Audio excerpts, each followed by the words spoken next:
Gravando. Então, o que eu pedi do trabalho de vocês? Eu pedi para vocês fazerem um desenho, esquemático. Desenho esquemático significa que ele não precisa ter precisão anatômica. Eu não quero que você desenhe um coração especificamente, com as veias, as artérias. Não, não é isso. É um esquema didático para explicar um conteúdo, tá? E aí tem uma situação, um problema. Como assim? Eu falei, imagina que o Joãozinho foi numa hamburgueria, ou pediu um hambúrguer e comeu. O hambúrguer é rico em gordura, ou seja, ácidos graxos. E aí a gente já sabe que o que a gente come começa a digestão na boca, dos carboidratos, e aí vai digerindo no estômago, termina a digestão no intestino delgado e é absorvido no intestino delgado e no intestino grosso, dependendo do conteúdo que tiver que ser absorvido. A partir daí, eu marco essa molécula de ácido graxo, de gordura. Foi no sistema digestivo, vai ser absorvido no sistema digestivo. Primeira pergunta: quem absorve ácidos graxos no intestino, no sistema digestivo? Eu já falei isso, está escrito em slide, tá? Então tá, beleza, foi absorvido por alguém, por uma estrutura. A partir desse momento, qual vai ser o caminho que esse ácido graxo vai fazer, imaginando que ele vai, depois de dar uma volta aí no meu corpo, ele vai chegar lá na minha panturrilha para ser usado como fonte de energia para minha panturrilha contrair. Para facilitar e para diminuir qualquer chance de erro, eu já estou te avisando que essa molécula de gordura tem que passar, vai passar por todas essas estruturas aqui. Então não tem como ela chegar do meu intestino até na minha panturrilha sem passar por todas essas estruturas. Não necessariamente nessa ordem, eu só citei as estruturas, tá? Então, como que ela sai do intestino? Aí uma hora ela chega na veia cava, da veia cava ela entra no coração. Por onde que ela entra no coração? E daí ela vai para onde? Aí ela volta para o coração e aí ela vai para onde? E como é que ela chega na panturrilha? É para vocês fazerem esse percurso, esse caminho, tá? Eu vou mostrar um exemplo só para vocês visualizarem mais ou menos esse desenho esquemático, tá? Ó, imagina assim. Só que o que eu pedi também, em vez de vocês escreverem, porque é muita coisa para escrever e às vezes o desenho é pequeno, vocês pegam as estruturas que existem aqui, todas elas, então átrio direito, átrio esquerdo, válvula tal, válvula fulana, e enumera. E aí aqui você coloca o número. Então sai a molécula estava em 1, foi do 1 para 2, do 2 para 3, a 3 para 4, da 4 para 5. E aí você coloca a legenda. O número 1 significa isso, número 2 significa isso, número 3 significa isso, tá? Olha um outro exemplo de desenho esquemático. Por que esquemático didático? Aqui não está o desenho de um coração anatômico, né? Não tá. Mas eu entendo, ó, átrio direito, átrio esquerdo, ventrículo esquerdo. Vocês vão basicamente me explicar didaticamente, visualmente, o caminho da circulação do corpo. Eu botei a molécula de gordura, de ácido graxo, porque aí eu preciso do sistema linfático envolvido. É aí que entra o sistema linfático. Fica a dica. Tá? Então, vocês vão fazer um desenho esquemático nesse sentido, que tenha todas essas estruturas que estão citadas aqui.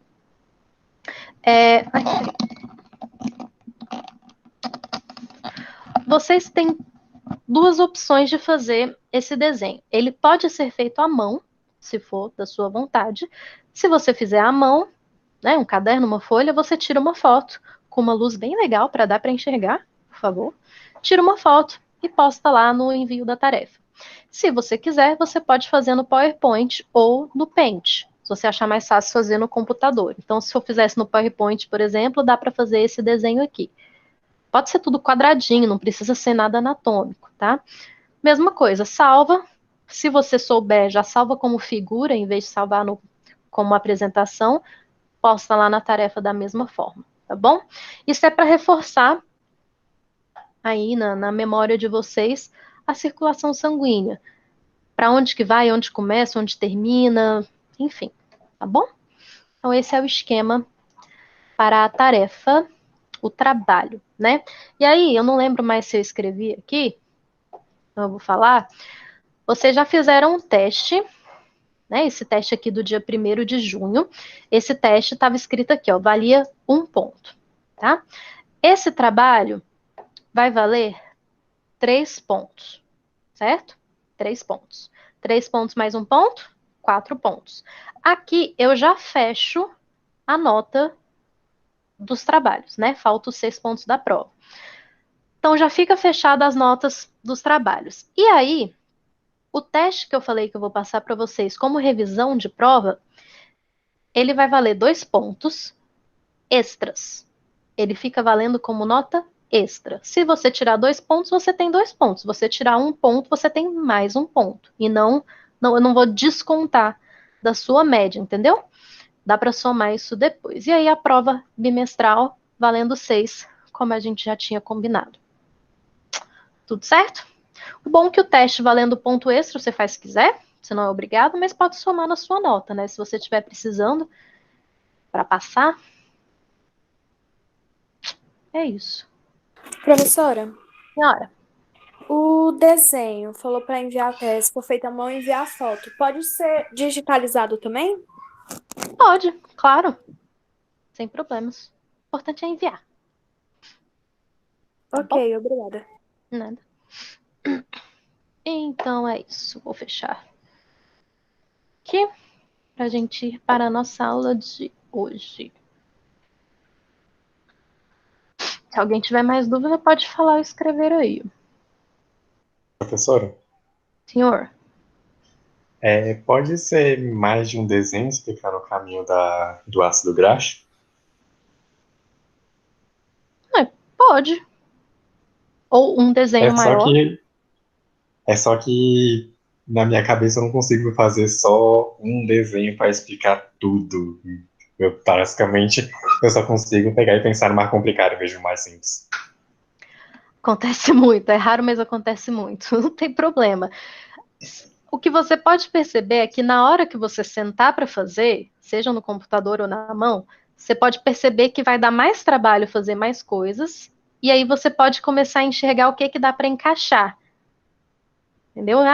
Cabe essa parte aqui, mas vocês estão totalmente livres nesse sentido. Tendo aquelas estruturas que eu falei lá, fica à vontade. Pode ser criativo, pode ser colorido, pode ter glitter, não tem problema. O Ok, importante é obrigado. vocês entenderem a estrutura, ser uma forma. O fato de vocês construírem essa estrutura do zero, não vai dar para copiar porque não tem exatamente igual em outro lugar, vai fazer vocês memorizarem as estruturas também, entendeu? Justamente essa criatividade, ter que raciocinar, isso vai ajudar vocês a grudar o conteúdo na cabeça, para ficar mais automático para vocês, né? Já que eu não vou Ó, cobrar isso na prova. vou fazer um daquela com glitter, então. Fica à vontade. Gente, sistema nervoso. Eu acho, pelo andar da carruagem das nossas aulas, eu acho que vai dar para falar de sistema nervoso central hoje e de medula, que também faz parte do sistema nervoso central. Mas antes eu separava a medula para a aula seguinte. Como aqui está indo rápido o conteúdo, eu acredito que dê para adiantar, e aí a aula que vem fica até um pouquinho mais curta, tá? Essa é uma aula que eu costumava dar no quadro também, eu não costumava dar em slide, pelo menos a primeira parte. Então eu espero que eu consiga. No quadro eu gosto de pegar no quadro, gosto de rabiscar aqui, não é a mesma coisa, mas vamos lá, espero que eu consiga passar todas as informações para vocês. Por favor, se tiverem dúvidas, escrevam, falem, mas não fiquem com dúvida, tá? Bom, o sistema nervoso, ele é separado primeiro entre central e periférico. Existe uma outra forma de separar o sistema nervoso como autônomo e não autônomo. A gente vai falar primeiro de central, que é a parte que está dentro da nossa cabeça, o cérebro, que a gente chama de cérebro, e a medula espinhal. A parte que está dentro da nossa cabeça é a que tem mais coisas diferentes, é a que tem mais funções, é a que tem mais pedacinhos, cada um com uma função. Então, é a que tem mais coisas para aprender. Depois disso, fica um pouco mais simples, tá? De forma geral, o que a gente tem que entender? Todos os seus sistemas, além do nervoso, só existem e só funcionam para sustentar o sistema nervoso. Você é só isso daqui. Esse cérebro com esses nervos. Isso que está em amarelo são nervos. Você é isso. Você não é nada mais do que isso. Todos os outros sistemas que estão aí presentes em você servem para que esse aqui funcione, né?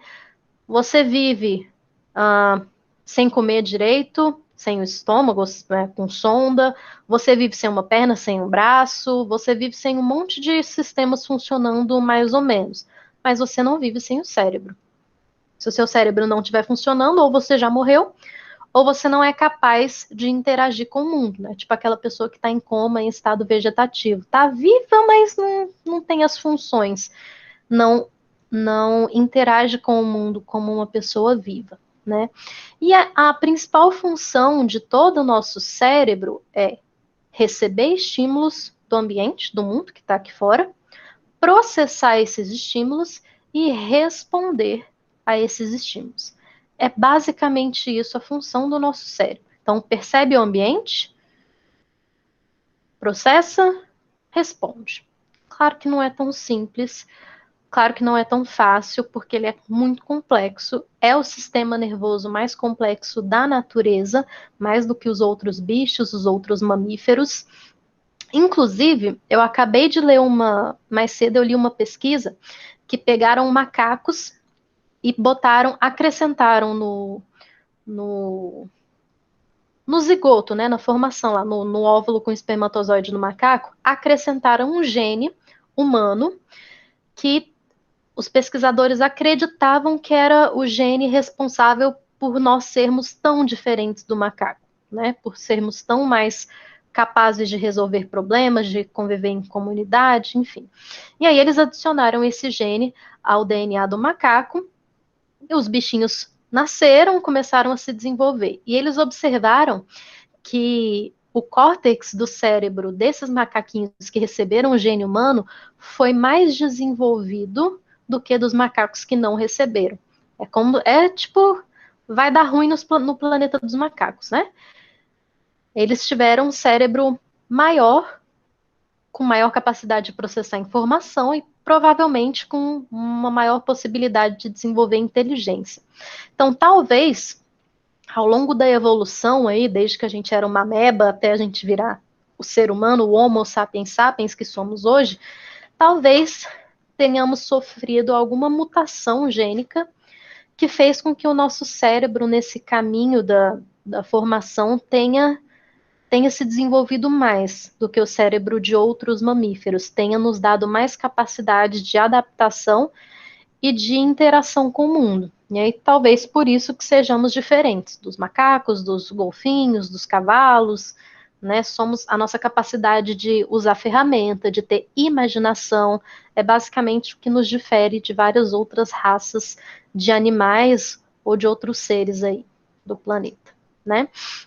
Só que, antes de falar desse cérebro, esse negócio grande, com tantas estruturas, a gente vai começar falando da menor unidade, porém a mais importante do nosso cérebro, que é o neurônio, né? O nosso cérebro, essa massa toda que a gente tem, é basicamente para que os nossos neurônios funcionem bem. E são os nossos neurônios que nos dão tudo que a gente tem. Se você se movimenta é porque tem neurônio sendo ativado. Se você sente cheiro é porque tem neurônio sendo ativado. Se você raciocina é porque tem neurônio sendo ativado. Então, a menor unidade, que é microscópio, porém a mais importante é o neurônio, né? E aí o neurônio, ele tem esses diversos formatos. Neurônios com funções diferentes vão ter funções diferentes. Vão ter formatos diferentes. Esse neurônio primeiro aqui, o multipolar, é o que a gente mais vê, o que mais é usado de forma didática, né? Nos livros, tal, geralmente é esse neurônio que tem lá. Mas é importante vocês saberem que ele não é o único tipo de neurônio que existe no nosso corpo, né? E nem é o único, e nem esses neurônios são os únicos que existem também, porque já foram descobertos alguns um pouquinho diferentes. E aí hoje a gente vai começar falando da estrutura desses neurônios, para entender do micro para o macro. Então, eu tenho a menor unidade e a ação dessas menores unidades é que dão a ação do nosso cérebro em si, né? Então, o que é um neurônio? O neurônio tem essa parte aqui, que parece a cabeça do neurônio. Apesar de parecer uma cabeça, ela vai ser chamada de corpo celular. Deixa eu pegar uma balinha aqui só para ver se eu fico menos rouca. O corpo celular é a parte do neurônio que possui como se fosse o cérebro do neurônio, que tem as organelas, então é a parte que tem a mitocôndria, é a parte que tem o que funciona, onde manda a mensagem, onde processa a informação e manda a mensagem para frente para o próximo neurônio, tá? Ligado ao corpo celular, de um lado eu tenho o axônio, as outras perninhas vão ser chamadas de dendritos. Dendrito com D, que é diferente de dentrito, tá? Então, essas perninhas aqui, os dendritos, elas servem para que haja comunicação de outro neurônio com esse neurônio. Então, deixa eu pegar. Então, se eu tenho um outro neurônio aqui, por exemplo, esse outro neurônio vai se conectar nesse sentido com esse neurônio. Aí vai mandar uma informação, mandou uma informação para esse neurônio. No corpo celular, essa informação é recebida por meio dos dendritos e processada. Tipo, recebi uma informação, e agora, o que eu faço? Aí eu preciso passar essa informação para frente. Preciso que outro neurônio faça outra coisa. Como que eu vou passar essa informação para frente? Essa informação que foi processada aqui, ela vai virar eletricidade, vai virar potencial de ação. Imagina a eletricidade. E vai passar por essa outra estrutura, o rabinho do neurônio, que é chamado de axônio, ok? Então, essa informação vai passar para o axônio. Ela não vai passar por dentro do axônio. O axônio não é um canudo, tá? Eu falo isso porque eu já tive aluno com essa dúvida. Então, o axônio, ele não é um canudo, não passa nada dentro do axônio, não. O axônio é mais parecido com palmito. Sabe palmito? Ele não é oco, ele tem camadas, dá para desenrolar tirando as camadas do palmito, mas ele é denso, ele não é oco. Como que então a mensagem, o potencial elétrico vai passar pelo axônio? Por fora, tá? Ele vai passar por fora, ok? Passando pelo axônio, ele vai chegar nesse outro rabinho aqui, nessas estruturas, que vão ser chamadas de terminais sinápticos, certo? E vocês podem ver que no final de cada rabinho aqui tem tipo uma bolinha. Isso é para representar o terminal sináptico ou o botão sináptico, ok? Se tiverem dúvida, vão falando aí. Então, daqui, o sinal chega aqui, é processado pelo corpo celular, que é onde está o núcleo do neurônio, e ele segue pelo axônio. Ele não segue por dentro, ele segue por fora. Então, ele vai seguir assim, ó. O potencial de ação vai pulando, mais ou menos assim, até chegar nos terminais, onde eles podem se encontrar, ou com outros neurônios, ou com estruturas. Por exemplo, aqui no final do botão sináptico pode estar um músculo, as fibras musculares que a gente viu na primeira aula. Se todo esse potencial de ação gerado, o botão sináptico, chegar num músculo, esse músculo vai contrair. Passou a mensagem por meio de potencial elétrico, por meio de polarização, despolarização, repolarização. Entende que é a energia elétrica passando. E aí, vocês perceberam que eu pulei aqui, que não passou em linha reta esse sinal. Por quê? Essa parte amarela, que está recobrindo o axônio, é chamada de bainha de mielina. É uma camada de gordura que envolve o axônio, só o axônio. Os terminais sinápticos não, o corpo não, o dendrito não, só o axônio.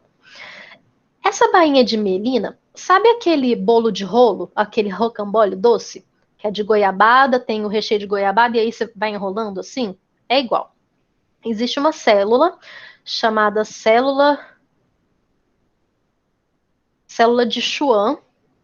Schwann foi o cara que descobriu, célula de Schwann, que ela vem e começa a enrolar em gordura, que é a bainha de mielina, o axônio do neurônio.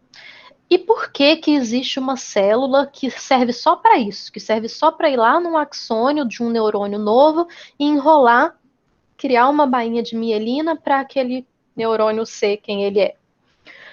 Porque a bainha de mielina funciona como um isolante elétrico. A bainha de mielina acelera o sinal elétrico que vai passar pelo axônio e diminui a dispersão dessa energia. É como se fosse um fio elétrico. A gente não tem ferro. Se a gente cortar esse fio aqui e abrir ele por dentro, não vai ter uns fiozinhos menores, geralmente de cobre? Mas aí eu pego um material isolante, que é o plástico, e revisto, justamente para eu não perder energia e para eu ter velocidade no sinal que vai passar de uma ponta para outra. A bainha de mielina tem essa função, tá? Falei de tudo. Falei. Bom, outro desenho só para vocês verem. Olha nesse lado aqui. Aqui estava outro neurônio, estou vendo a bainha de mielina e os botões sinápticos, os terminais sinápticos, e elas entraram em contato com esse neurônio aqui. O sinal chega daqui por algum dendrito ou por mais de um dendrito, chega até o corpo celular, onde está o núcleo, é processado e esse sinal vai continuar sendo repassado, ou para outro neurônio ou para outra estrutura. Então, vem, vai passar aqui, vai pular, vai fazer aquele pulo que eu mostrei, vai passar, até que esse sinal elétrico chegue de novo no terminal sináptico ou no botão sináptico. Se a gente der um zoom nesse terminal aqui, a gente vai ver uma estrutura parecida com essa. Então, esse é o neurônio grandão, aqui em cima é esse neurônio aqui, que eu estou mostrando. E esse aqui é a próxima estrutura, ou outro neurônio, ou uma célula, pode ser uma célula muscular, por exemplo. O que que essa eletricidade que veio passando pelo axônio vai fazer, vai causar, quando chegar aqui, no final, no botão sináptico? Dentro do botão sináptico, eu tenho essas bolinhas aqui são neurotransmissores. Então, eu tenho vesículas. Espera aí, gente. Sai, gata. Então, dentro dessas vesículas são pacotinhos. Dentro dessas vesículas, eu tenho neurotransmissores. Quando eu dou esse choque elétrico até o final do neurônio, esse choque elétrico faz com que essas vesículas vão até a membrana e liberem os neurotransmissores. E eu libero para quê? Para chegar na outra estrutura. Então, ela sai de um neurônio e se encaixa no receptor de outra estrutura. Pode ser outro neurônio ou pode ser uma outra célula. E aí, o neurotransmissor é quem vai contar para a próxima célula o que essa próxima célula tem que fazer. É o recado, é a mensagem. Então, quando chegar essa mensagem na próxima célula, ela vai saber o que ela tem que fazer. Eu comentei na aula de músculo, por exemplo, que essa despolarização aqui libera acetilcolina no músculo, e aí, por causa da acetilcolina, o músculo vai ter a capacidade de contrair. É só um exemplo. Aqui no nosso cérebro, a gente libera vários neurotransmissores. Dopamina, serotonina, endorfina, glutamato, um monte, dependendo da função. Então, esse neurotransmissor vai até a outra célula ou a outro neurônio mandar a mensagem. Eu quero que isso aconteça. E aí, o isso vai acontecer, tá? Aqui é só um exemplo para vocês. Esse aqui é um neurônio motor, esse do lado esquerdo. ele tem muitos dendritos. Toda essa parte aqui está dentro do cérebro, do encéfalo. Aí o corpo celular processa a mensagem que ele recebeu, manda para o axônio, e o axônio vai lá na medula, na sua coluna. E da medula, ele vai mandar o recado dessa forma aqui, por neurotransmissores, para os próximos nervos, para os próximos neurônios que estão lá esperando essa mensagem.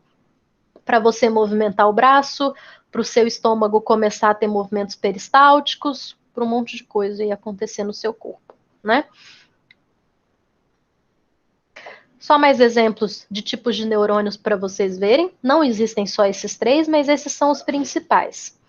Neurônio motor é o que realiza uma ação no seu corpo, como movimento, como falar para suas glândulas fazerem alguma coisa, liberarem alguma coisa. O neurônio sensitivo é o neurônio que percebe o ambiente. Então, é o neurônio que está, por exemplo, na ponta dos seus dedos, que percebe se a estrutura que você está encostando está fria, está quente, está áspera, está macia, e manda o recado até o seu cérebro, para o seu cérebro interpretar, processar. E o interneurônio, ele está presente na nossa medula e no nosso cérebro, ele leva a mensagem de um neurônio para outro neurônio.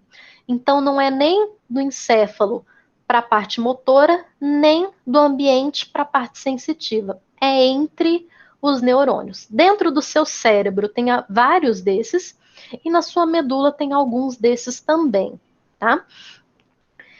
E se a gente pegar, por exemplo, se eu pegar um pedacinho do seu cérebro aí, só uma raspinha, botar no microscópio, às vezes do jeito que a gente fala, parece que vai ter só neurônio. Na sua massa encefálica todinha, só neurônio. E é tanto neurônio acumulado que dá essa estrutura do cérebro. E não. No nosso cérebro existem vários tipos de célula que servem para ajudar os neurônios a funcionarem bem. Então, tem as células que fazem parte do sistema imunológico do seu cérebro, que é um pouquinho diferente do sistema imunológico do resto do corpo. Tem as células que servem para garantir os nutrientes que os seus neurônios precisam. Seu neurônio precisa de oxigênio, seu neurônio precisa de glicose. Então, alguém vai ajudar a garantir. O astrócito, que é esse rosa, e o oligodendrócito, que é esse azul, são exemplos de células que estão junto com os seus neurônios, ajudando os seus neurônios a cumprirem as suas funções, a estarem saudáveis, tá? Essas células, que são além do neurônio, elas podem ser chamadas na literatura de células da glia, ou gliócitos. Vocês podem ver esse nome aí na literatura. O que é células da glia, gliócitos? São células que estão no seu cérebro, que auxiliam o trabalho dos neurônios, mas que não são neurônios. Então, não tem a mesma função do neurônio. Então, se eu tirar um pedaço do seu cérebro, deixa eu ver se já aparece aqui. Ainda não. Mas eu vou mostrar um pouco de célula para vocês. Essa aqui é uma lâmina para enxergar um neurônio, tá? Esse mais escuro aqui é um vaso sanguíneo. Isso aqui, vou até circular, é o corpo celular, é a cabeça do neurônio, é onde está o núcleo do neurônio. Para cima, esse tanto de coisa aqui são os dendritos. Vendo como como o mundo real não é tão didático assim? E aqui para baixo, ó, estão o axônio com já os seus terminais sinápticos, as suas terminações. Então, esse neurônio aqui não tem aquele rabinho grande para depois dividir lá nos pezinhos. Não, ele já vem os pezinhos direto. E aí, numa imagem dessas de microscópio mesmo, aquelas rosinhas por causa da tintura e tal, dá para ver os neurônios também, ó. Esse aqui é um neurônio, aqui é o núcleo do neurônio, por isso que ele fica mais roxinho. E aqui, por exemplo, ó, é um axônio. Aqui tem outro neurônio, o axônio e por aí vai. Só que vocês estão vendo que tem um monte de bolinhas pequenas com núcleos também. Esses roxinhos mais roxinhos são os núcleos. Essas células aqui, ó, que são pequenas, não são neurônios, tem várias por aqui, são justamente as células da glia, ou astrócitos, ou oligodendrócitos, são células que fazem parte do cérebro, então que fazem parte do funcionamento do sistema nervoso, mas que não são os neurônios, não são células, elas não pensam, ou não são responsáveis pelo seu pensamento, elas só ajudam o seu cérebro a funcionar. E elas são muito importantes. Deficiência dessas células, ou alguma coisa que prejudique, machuque essas células, pode te trazer algumas doenças, como demência, como Alzheimer, tá? Então, mesmo tem doenças que não atingem o neurônio diretamente, mas atinge quem cuida deles. E aí, meio que dá no mesmo. O cérebro não vai ser o mesmo por causa disso, tá? Aí, só uma imagem com uma outra técnica, né, chamada de bioluminescência, por isso que o fundo fica escuro, e onde estão os núcleos ficam mais iluminados, né? São todos neurônios aqui. O que está em azulzinho, as bolinhas em azul, são o corpo celular, a cabeça do neurônio. Em verde, ou são dendritos ou são axônios. Tem muito, né? Não é bem aquele modelo didático.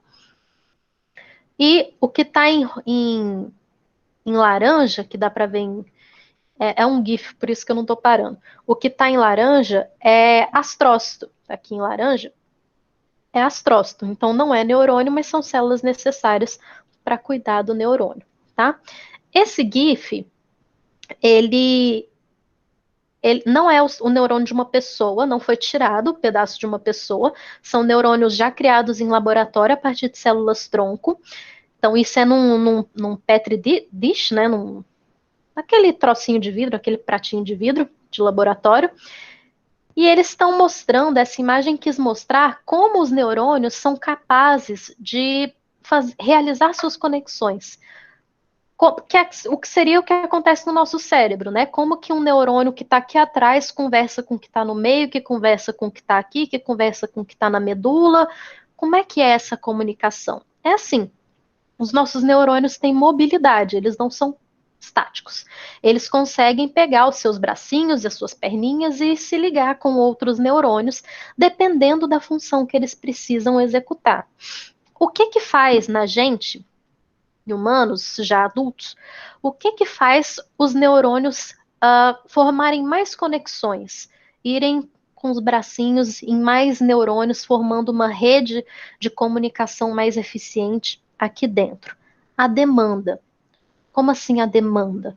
Quando eu começo a exigir dos meus neurônios que eles façam caminhos, que eles façam raciocínios, que o meu cérebro imagine uma coisa nova, que eu não estou acostumada, que eu não estou acomodada já de saber, os meus neurônios vão ser forçados a buscar novas conexões para adquirir aquilo que você está exigindo dele, aquele conhecimento.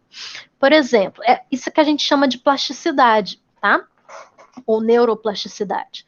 É essa capacidade dos neurônios se ligarem com mais neurônios, e o resultado disso é você aprender uma coisa nova, você ter um raciocínio mais rápido, você ser mais ágil nesse sentido, você aprender movimentos novos, capacidades físicas novas, você desenvolver melhor os seus sentidos. Por exemplo, uma pessoa que perdeu a visão tende a ter o olfato e a audição um pouco mais aguçados do que uma pessoa que tem a visão, porque os neurônios tiveram que se virar para botar essa pessoa aí numa situação de sobrevivência, né? Então, isso acontece no nosso cérebro, tá? Não exatamente assim, porque o nosso cérebro tem as outras células, mas isso acontece. Inclusive, tem um estudo relativamente recente, ele deve ter uns 2 anos, que mostrou que em bebês, até 2 anos de idade, os neurônios ainda se movimentam. Desse jeito aqui, tipo um neurônio que estava aqui atrás, pode vir para frente, o bebê tem uma capacidade plástica, né, de plasticidade enorme.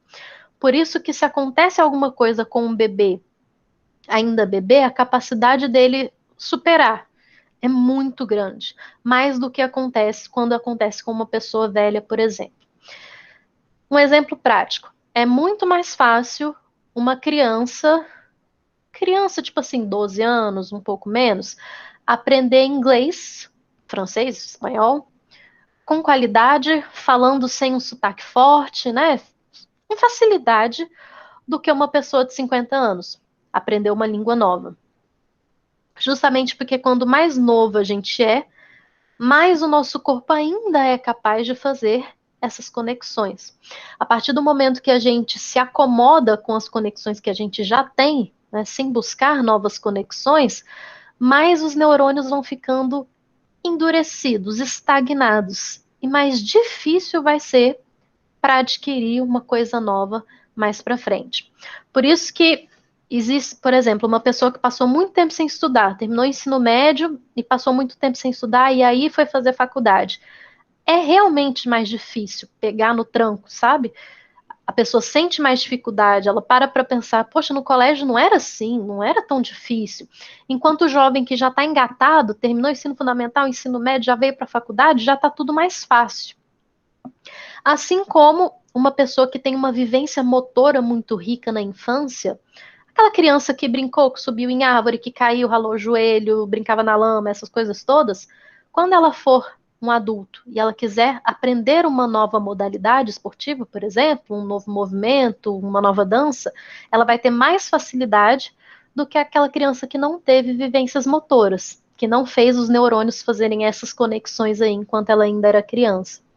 E por isso que quanto mais conhecimento você adquire, mais conexões você faz, mais fácil é adquirir mais conhecimento. Quanto mais você estuda, mais fácil é estudar e aprender. Por isso que uma pessoa, assim, se você fala só português, por exemplo, e depois de adulto você vai aprender inglês, você vai sofrer. Vai ser fácil. Mas depois que você aprende o inglês, para aprender o espanhol já vai ser menos difícil do que foi para aprender o inglês. E aí para o francês já fica mais fácil ainda. E por aí vai. O mais difícil é começar. Assim como para a criança é difícil, por isso que a criança chora o tempo todo, para qualquer idade, começar um desafio novo, um conhecimento que você ainda não tem é difícil. Mas a partir do momento que você começa, que você força o seu cérebro a ter que mexer os neurônios, fazer novos neurotransmissores, novas conexões, aí a coisa vai, pega no tranco, tá?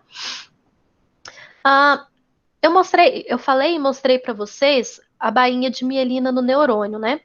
A bainha de mielina, ela não existe em todos os neurônios. Existe uma classe de neurônios que é amielinizado ou não mielinizado, que não tem uma bainha de mielina. Por exemplo, os neurônios do tipo C. Então tem A, B ou alfa, beta. Os neurônios do tipo C, que são os relacionados com a dor, sabe? Dor. Eles são amielinizados. Qual que é a diferença de um para o outro, além da presença ou ausência da bainha de mielina? Vocês podem observar nesse GIF que o neurônio que tem bainha de mielina, o sinal elétrico passa por ele muito mais rápido. Porque entre as bainhas de mielina, vocês estão vendo que tem os espaços aqui, esses espaços existem mesmo, não é só didático. O sinal elétrico, em vez dele passar devagarzinho pelo axônio, ele pula as bainhas. É um sinal, ele vai pulando. E isso faz ele ser muito mais rápido do que um neurônio que não tem bainha de mielina. E o neurônio que não tem bainha de mielina, vocês podem ver nesse GIF aqui, que o sinal elétrico chega até um certo ponto e meio que se perde. Então, além do sinal aqui ser mais lento, eu ainda tenho mais dispersão de sinal elétrico. Eu perco parte do comando que eu estava mandando lá para o fim do neurônio, para o botão sináptico, mandar a mensagem para outra estrutura, tá? Vantagem. Como é um neurônio relacionado com dor, se ele funcionasse muito bem, talvez a gente sentisse muito mais dor no nosso dia a dia. Desvantagem é que, como ele é lento, quando você precisa reprogramar esse neurônio, por exemplo, quando você precisa, quando você toma uma pancada e esse neurônio fica levando bem devagarzinho o sinal para o seu cérebro de que está doendo, é mais constante. É tipo a diferença de você tomar uma pancada que fica 3 dias roxo e tomar uma pancada que dói muito na hora, mas depois passa. Mais ou menos isso, tá? De alguma forma, é uma estratégia de evolução e de sobrevivência. Não tenham dúvidas. Vocês já devem ter ouvido falar, em não dia a dia aí, que no cérebro a gente tem massa cinzenta. A massa cinzenta é mais popular de se ouvir do que massa branca, ou substância cinzenta e substância branca. O que é e por que um é cinza e o outro é branco, tá? Primeiro, que só é cinza ou branco se a pessoa já morreu. Se é um cérebro que não tem mais a circulação, que não está mais rosinha, vermelhinho, tá? Mas como para descobrir muitas coisas no nosso cérebro, antigamente a pessoa tinha que estar morta, não dava para sair invadindo o cérebro com a segurança que a gente tem hoje, então virou massa branca e massa cinzenta. Qual é a diferença? A massa branca, ela é mais esbranquiçada ou mais clara, porque ela é rica em gordura, em bainha de... Por quê? O corpo do neurônio... Deixa eu desenhar aqui. É por isso que eu gosto do quadro. O corpo do neurônio está localizado aqui, e o axônio, com as bainhas de mielina... Gente, isso está gravando. Estão localizados na substância branca. Então, por que a substância branca é branca? Porque ela é rica em gordura. E por que a substância cinzenta é mais acinzentada ou mais escura? Porque ela é rica em corpos de neurônio, tá? No seu cérebro vai ser assim. No nosso córtex, eu vou ter mais substância cinzenta. Então, a parte de dentro do corpo, a parte de dentro do cérebro vai ser mais... Aliás, contrário. No cérebro, a parte de fora aqui vai ser mais cinzenta, e se eu abrir o cérebro e olhar bem no meio dele, vai ser mais branca. Porque aqui eu tenho os corpos dos neurônios e os axônios vão estar por dentro. E se eu pegar a minha medula vai ser rica em axônio. Porque o corpo celular está aqui no encéfalo e o axônio é quem está levando a mensagem para a medula. A medula já vai ser uma substância mais branca, tá? Por causa disso. E se for uma foto, como é que fala? De microscópio, aí já vai ser mais rosa ou mais escuro, porque ainda tem a tintura. E num cérebro normal, ele também vai ser mais rosadinho ou mais esbranquiçado. Lembrando que branco, gordura, bainha de mielina, axônio, tá? E aí, falando um pouco de sinapse, não sei se eu tenho vídeo aqui. A sinapse que eu falei, o que é a sinapse? É justamente quando um neurotransmissor sai da vesícula do terminal sináptico e se encontra com um receptor em outro lugar. Outra célula, outro tecido, outro neurônio. Nesse exemplo aqui, é a dopamina. Então, eu tenho o terminal sináptico, ou o botão sináptico, com a vesícula rica em dopamina. Vem o sinal elétrico, despolariza isso daqui, faz essa vesícula liberar a dopamina. Liberar para onde? Para um receptor. Alguém vai receber a dopamina do outro lado. Percebam que não existe contato físico aqui. Existe um espaço. Esse espaço é real mesmo, não é só didático. Esse espaço aqui, esse vácuo, digamos assim, é chamado de fenda sináptica. Fenda justamente porque é um espaço, e sináptica porque é nesse espaço que vai acontecer a sinapse. A sinapse é a comunicação entre neurônios. Como que eu comunico entre neurônios? Com a liberação e a recepção de neurotransmissores. Bom, na prática vai acontecer mais ou menos assim. Vêm as vesículas, liberam a substância, alguém recebe essa substância, e isso mandou uma mensagem para dentro da célula. Tá? Só um exemplo para vocês verem. E aí, vocês não precisam decorar isso daqui, é só para vocês saberem. Eu tenho diversos neurotransmissores e cada um deles tem uma função diferente no nosso organismo. A adrenalina vai acelerar as coisas aí, o nosso coração, etc. Noradrenalina vai estar relacionada com a concentração. Dopamina tanto a dopamina quanto a serotonina estão relacionados com prazer, sensação de bem-estar, equilíbrio do humor, mas de maneiras diferentes. A dopamina, ela faz a gente agir, sabe? Tipo, tô animado, vou fazer faxina na casa, vou estudar muito hoje. Isso é dopamina. A serotonina, ela tá relacionada com o bem-estar, mas naquele sentido mais relax, assim, tipo, ai, tô de boa, vou ali assistir uma aula, tô bem. Entendeu a diferença? Nós temos os dois e é necessário ter os dois em equilíbrio. Se a gente tiver só um, a gente fica passado, não faz nada, não tem ação. E se a gente tiver excesso de dopamina sem a serotonina para equilibrar, a gente pode ter uma característica agressiva. Excesso de dopamina já gera uma agressividade que sem a serotonina para regular o humor pode dar ruim, tá? E aqui outros exemplos só para vocês saberem que eles existem no nosso corpo aí, sendo liberados pelo nosso cérebro e também, não sei se eu lembrei de falar isso para vocês, mas o nosso intestino é considerado o nosso segundo cérebro. Antes se achava que a maior parte desses neurotransmissores era totalmente produzidas no cérebro.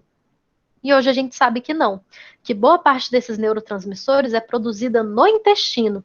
E do intestino é que eles sobem, que eles ascendem ou que eles mandam um recado para o resto do corpo.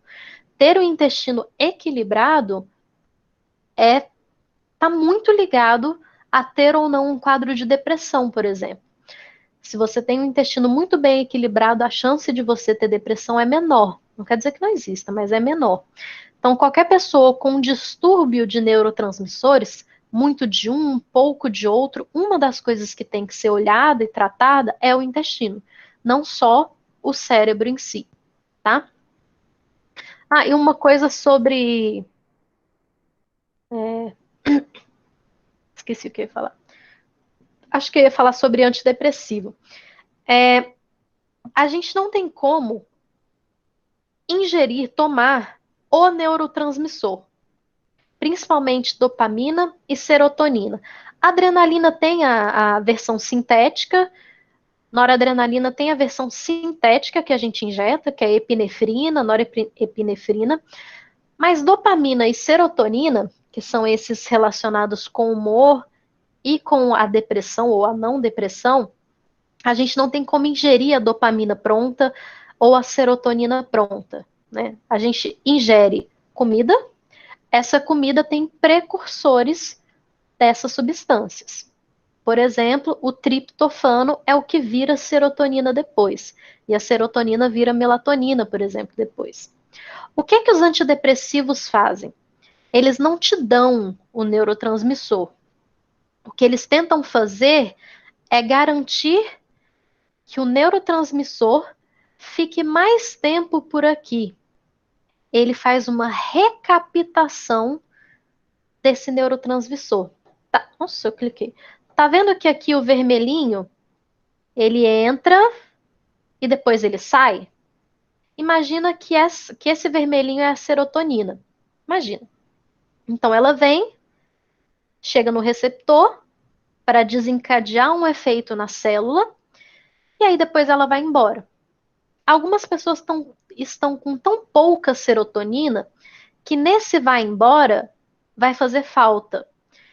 Então ela vai tomar um remédio para garantir que essa serotonina não vá embora, que ela volte para ser capaz de se encaixar de novo nesse receptor.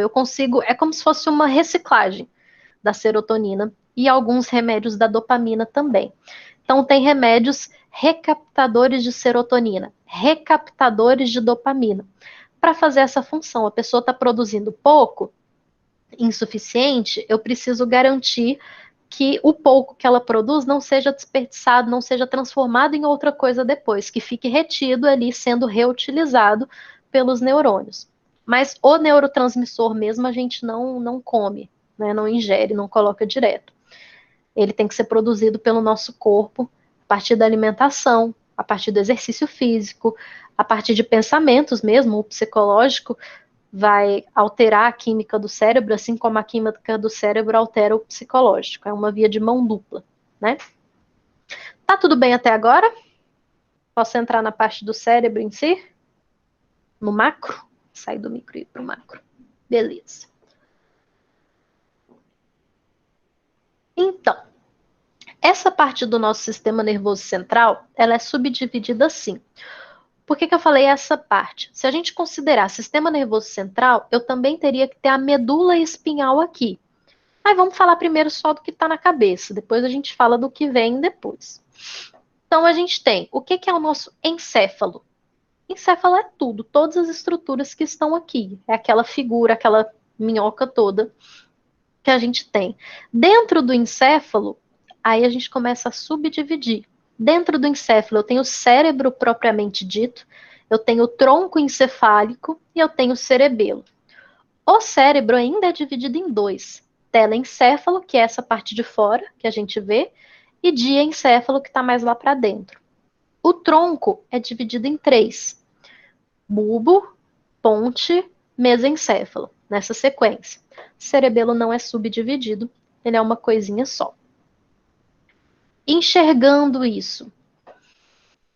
Aqui embaixo, aqui é a nossa medula, que está chegando aqui no pescoço, está chegando no nosso cérebro. A medula, ela já vem, ela apenas se modifica para virar o bulbo.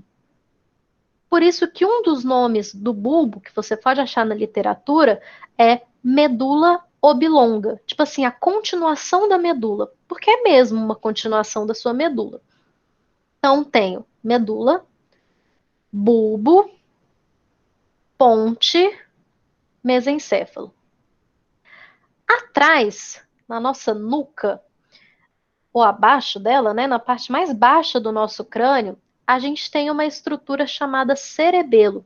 Cerebelo significa pequeno cérebro, justamente porque é uma estrutura que se parece muito com o cérebro em si. Então é tipo cérebro e pequeno cérebro. Continuando a subir, depois do mesencéfalo, eu tenho o cérebro, que é telencéfalo aqui em vermelho e o diencéfalo em verde, tá? Gente, acredita-se que dessa estrutura verde para baixo seja a nossa estrutura mais primitiva, porque essa estrutura aqui do verde para baixo é uma estrutura que a gente tem em comum com quase todo bicho aí que existe no planeta. O macaco tem isso, o golfinho tem isso, vários outros seres têm essa estrutura igualzinha a nós. Tem muita diferença não, vai ter diferença de tamanho, mas é isso. Então, o que difere o nosso cérebro de um cérebro mais primitivo que o nosso é essa parte vermelha aqui, é o telencéfalo, tá?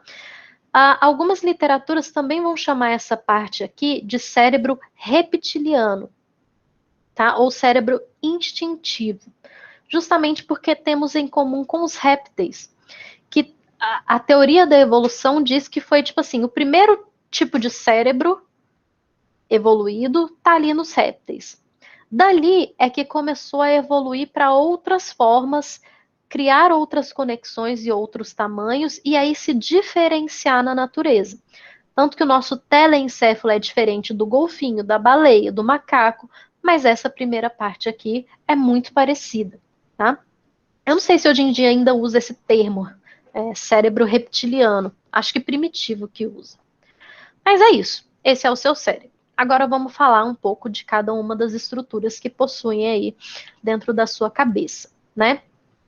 Em resumo, o tronco encefálico, que é formado por bulbo, ponte, mesencéfalo, tem essas funções. A gente tem que entender que, para qualquer sinal que esteja aqui no seu cérebro e que precise ir para o seu corpo, vai passar, vai afunilar e passar por essa estrutura, pelo tronco, porque é ela que está ligada à medula. Então, para chegar na medula, vai passar por essas estruturas do tronco encefálico. Então, acaba que elas são responsáveis por muita coisa, principalmente as funções chamadas vegetativas ou autônomas, aquelas funções que você não controla, que são automáticas. Por isso é a parte primitiva, primitiva no sentido de que já existe desde que a gente ainda não era gente, né? Então, ó, nessa estrutura eu tenho núcleos motores e sensoriais, apesar de não ser a estrutura responsável pelo processamento da informação. Eu tenho controle da respiração, do sistema cardiovascular, da função intestinal, de movimentos estereotipados. O que é movimento estereotipado? Esses movimentos que a gente faz sem raciocinar, sem parar para pensar, tipo andar de bicicleta, que é só ficar fazendo esse movimento repetitivo e cíclico. É isso. Controle do equilíbrio e controle dos movimentos oculares. Eu ainda vou falar das estruturas do tronco separadas, tá? Indo para a nossa nuca, no nosso cerebelo, o nosso cerebelo é um grande responsável pelo nosso equilíbrio. A maior função dele é pelo nosso equilíbrio. Mas para termos equilíbrio, para conseguirmos andar sem cair para um lado, para o outro, para frente, para trás, eu preciso ter controle motor, né, dos meus músculos. Eu preciso ter controle do quanto eu contraio esse músculo, que é o tônus muscular. E eu preciso ser capaz de estabilizar a minha postura. Como é que eu sei que eu tenho que ficar exatamente nessa posição sentada? Como é que eu não estou despencada aqui? Como é que eu não estou caindo para o lado, por exemplo? Porque o meu cerebelo é capaz de manter a postura que eu estou dizendo para ele que eu quero ter, que é essa daqui. Ele está ali controlando o tempo todo quem precisa contrair, quem pode relaxar, para que essa postura aqui não desande, tá? E aí, uma das coisas que interfere bem no trabalho do cerebelo, a curto prazo passa, né? Vem, mas vai embora. E a longo prazo causa lesão é o álcool. Uma das estruturas que o álcool começa a ter efeito quando a gente ingere é no cerebelo. Por isso que a pessoa, quando já está numa dose ali de álcool, ela começa a trançar as pernas, ela começa a cair, não consegue ficar, né? A postura perde essa manutenção da postura, cruza as pernas para andar, tem que segurar na parede para não cair, porque o cerebelo que tem essas funções é afetado pelo álcool. Se a pessoa bebe pouco, tá, foi afetado ali, as células vão se recuperar, vem a ressaquinha e tal, tudo volta ao normal. Mas uma pessoa que tem alcoolismo, então que bebe com frequência e que bebe em quantidades exageradas, as lesões do cerebelo podem ser permanentes, tá? Então, se eu pego uma pessoa que era alcoólatra, né, por muitos anos bebeu muito mais do que deveria, e aí conseguiu se limpar e tá sóbrio, ela pode ter sequelas desse alcoolismo que ela teve anteriormente. Então, pode ser uma pessoa que tem tremor, e não é uma doença, não é Parkinson, mas ela tem uma mão trêmula, ela pode ter problema de equilíbrio, porque se a lesão for permanente, é permanente, né? Essa visão de cima aqui é o cerebelo, você olhando a sua nuca, você enxergaria o cerebelo assim. E aí, se eu tirasse o cerebelo, né? Tirasse aqui da nuca e mostrasse ele de frente para você, a visão seria assim. Por fora, ele é todo tipo listrado, todo rajadinho. Mas por dentro vocês vão ver que parece bem o cérebro mesmo, tem aquelas curvinhas todas. Tá? E quando eu tenho lesão no cerebelo, seja pelo álcool, seja por alguns outros medicamentos que podem lesar, seja porque tomou uma pancada um dia, teve traumatismo craniano, quais são as principais manifestações da lesão no cerebelo? Descoordenação de movimentos voluntários, quer dizer, eu quero, sei lá, eu quero pegar isso daqui, mas dá uma escapada, tenho tremor, redução da força muscular, eu perco a capacidade de medir o tanto de força que eu tenho que fazer para andar, para levantar peso, para ficar em pé, e aí eu acabo usando para menos os meus músculos. Tremor é comum, não é o mesmo tremor do Parkinson, mas tem pessoa que treme, já viu? Tem pessoa que é meio trêmula, assim, não é nada demais, mas treme. E uma outra característica é fadiga muscular. Justamente por o cérebro tentar mandar uma mensagem, né, daqui até o músculo e o cerebelo interferir de forma negativa, existe uma fadiga aí. É muito esforço do cérebro o músculo não responde muito bem, porque é descoordenado, tem tremor, e aí a consequência disso é a fadiga, tá?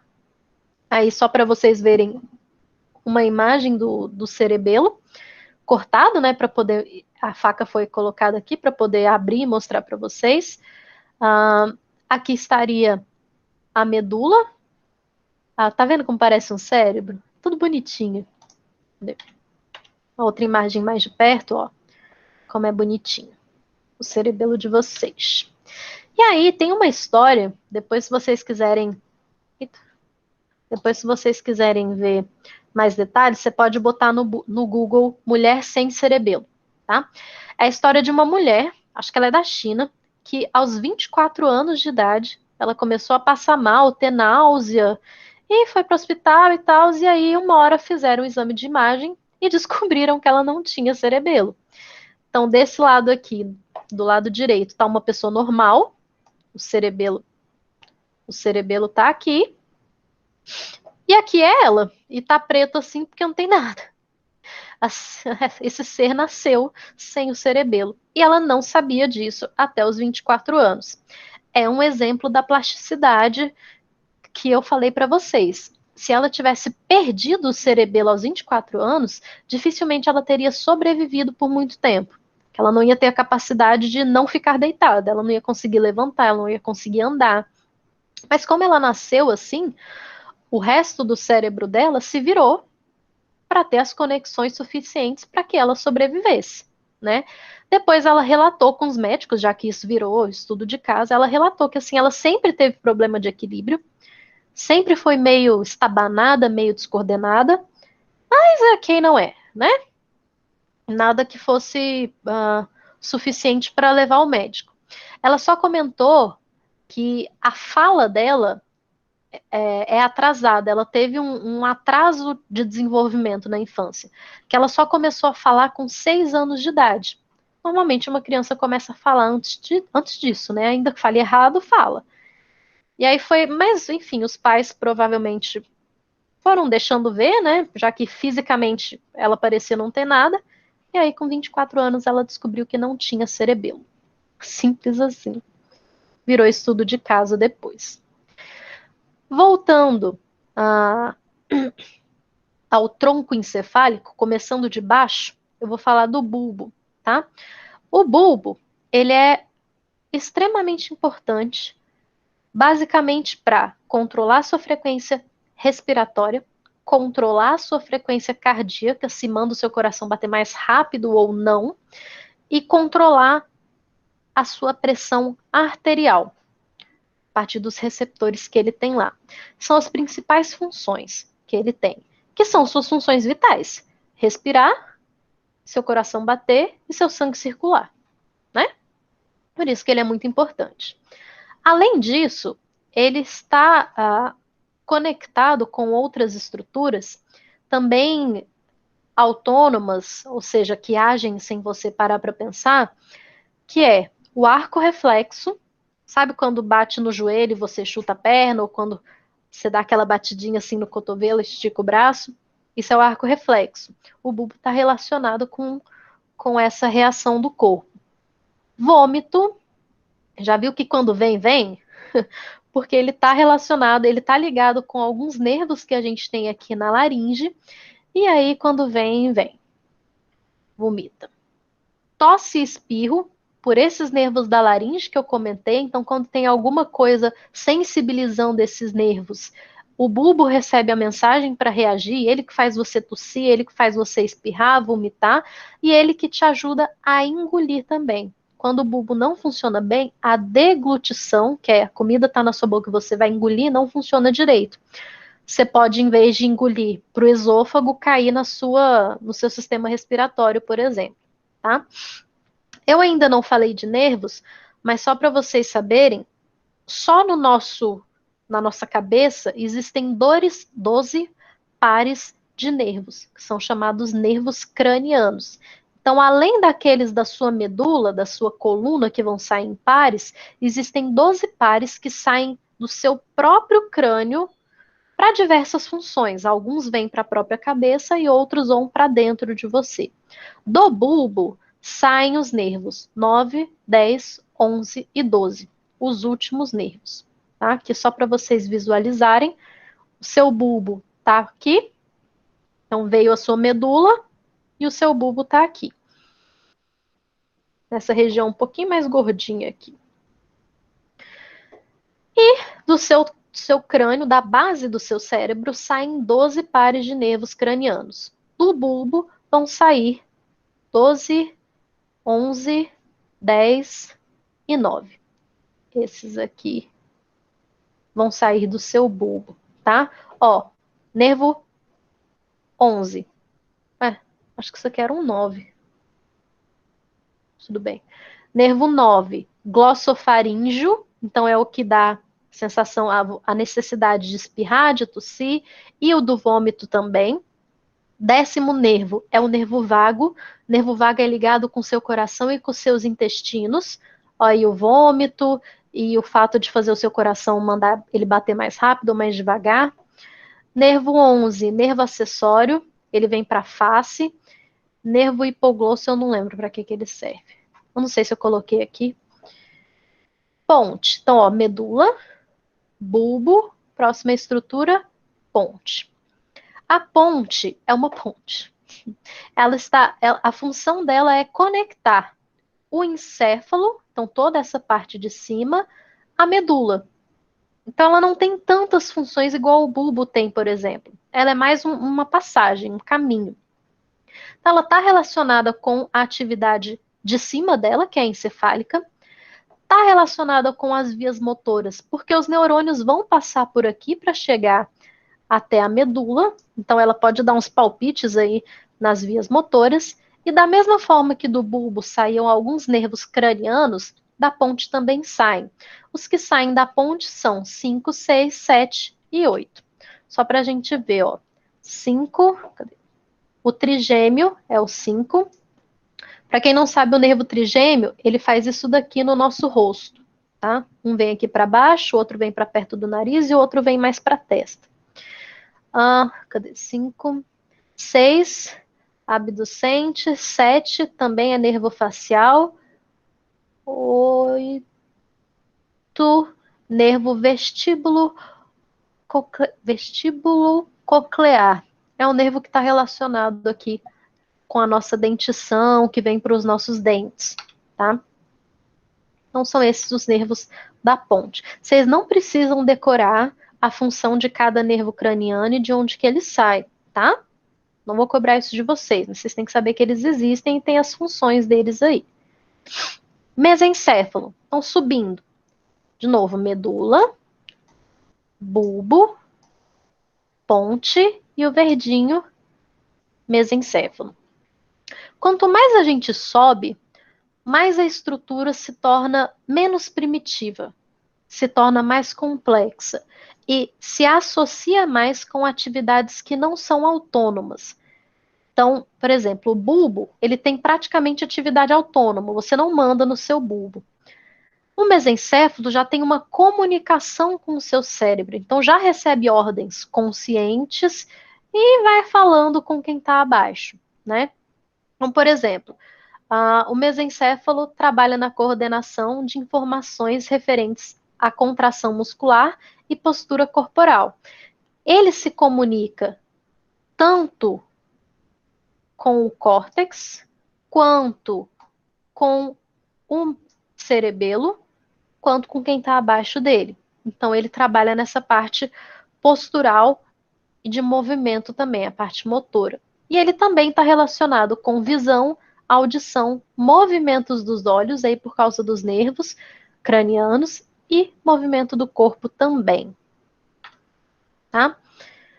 Diencéfalo. Agora a gente começa a ficar mais complexo, começa a ficar mais rebuscado, tá? Começa a ter funções diferenciadas, muitas ainda autônomas, mas funções vitais, digamos assim. Quem faz parte do diencéfalo? O tálamo e o hipotálamo. O tálamo é essa estrutura aqui, ó. E o hipotálamo, hipo porque está abaixo dele, é essa estrutura Aqui. Lembra que a gente falou de hipotálamo na aula passada? Que o hipotálamo é a conexão com o sistema nervoso central e se conecta com uma glândula chamada hipófise, que em algumas literaturas também pode ser chamada de pituitária. Pois é, olha essa galera se encontrando aqui. O tálamo, ele está muito relacionado com a conexão dos estímulos que vêm daqui, dessa parte mais de fora aqui, o córtex, com os estímulos que vêm de baixo. Ele ajuda a processar esse tanto de estímulos, mais a nossa vontade de movimentar, de fazer as coisas, ele ajuda a processar e a reorganizar para onde que eu mando cada estímulo. Tipo assim, o estímulo veio daqui de trás. Ah, beleza, esse estímulo eu mando para frente, esse estímulo eu mando lá para a medula, esse estímulo eu mando para tal lugar. É como se fosse uma estação de reorganização. Tipo, sabe a fonte do computador? Você não pode ligar o seu computador, enfiar o fio do seu computador direto na tomada. Você precisa de uma fonte. Vem a energia elétrica da tomada, se reorganiza na fonte e vai para o seu computador. O que acontece se você tiver com a fonte errada? Queima o seu computador. Se tiver com a voltagem, amperagem errada, ou não liga ou queima.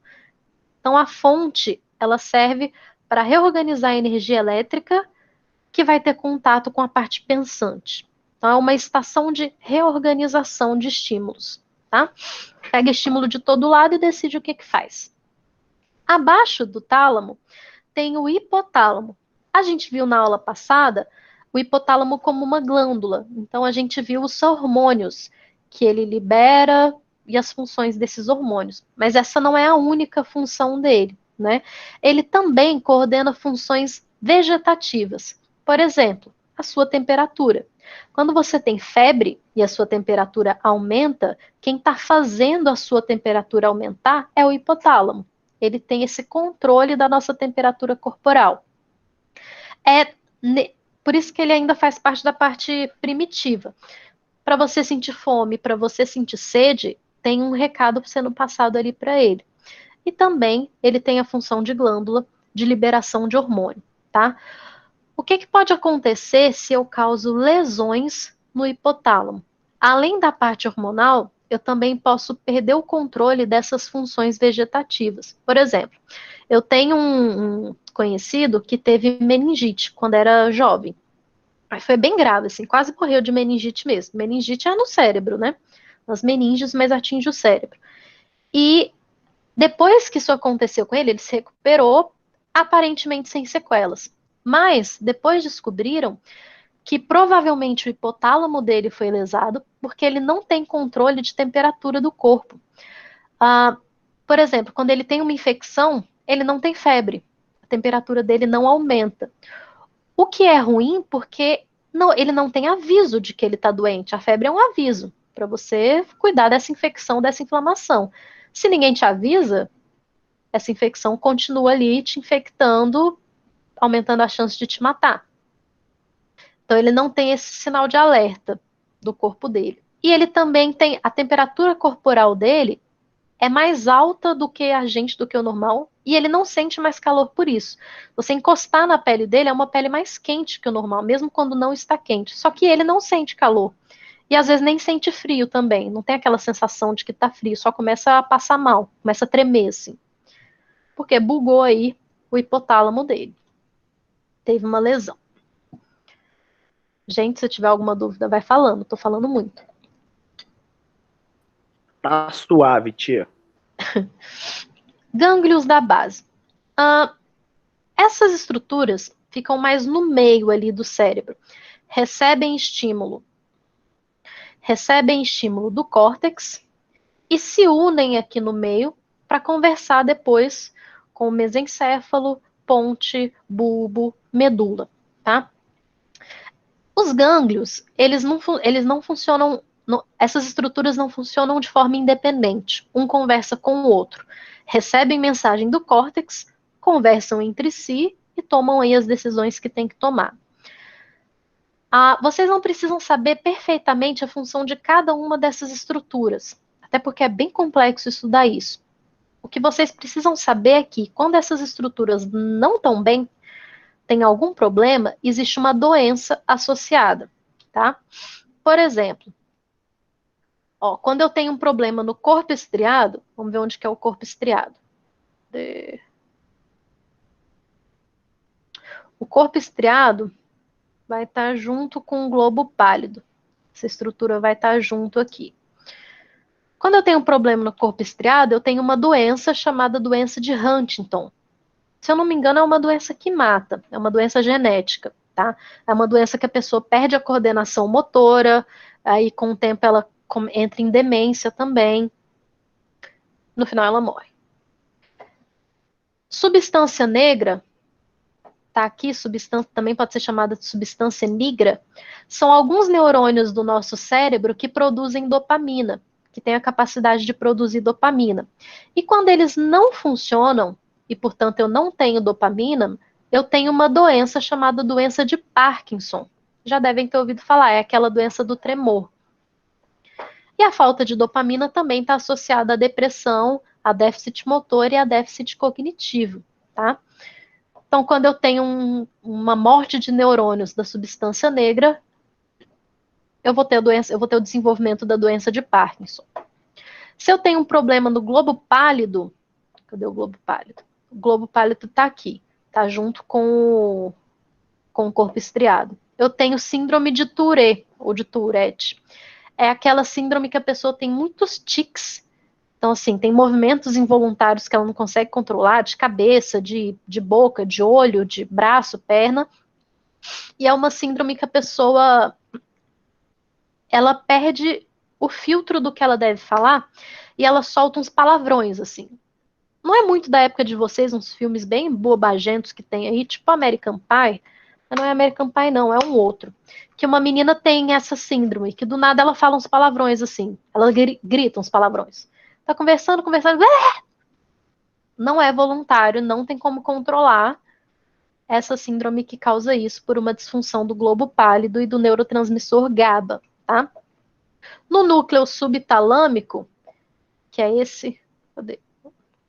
A substância negra é só esse daqui, e o núcleo subtalâmico tá aqui. Subtalâmico porque tá abaixo do tálamo e do hipotálamo.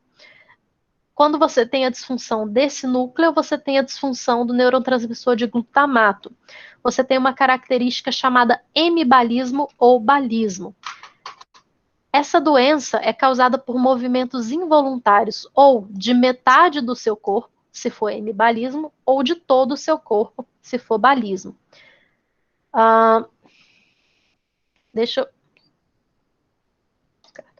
eu mostrar uns vídeos para vocês. Essa aula só faz sentido, cadê, gente? Vocês observando algumas coisas.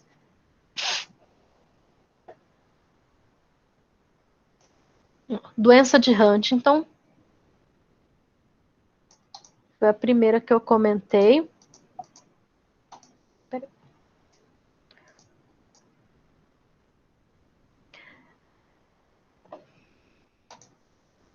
Ó, a incapacidade da pessoa caminhar normalmente. No começo, eu não sei se vocês viram a mão em movimentos involuntários e descoordenados. A doença de Huntington vai trazer isso.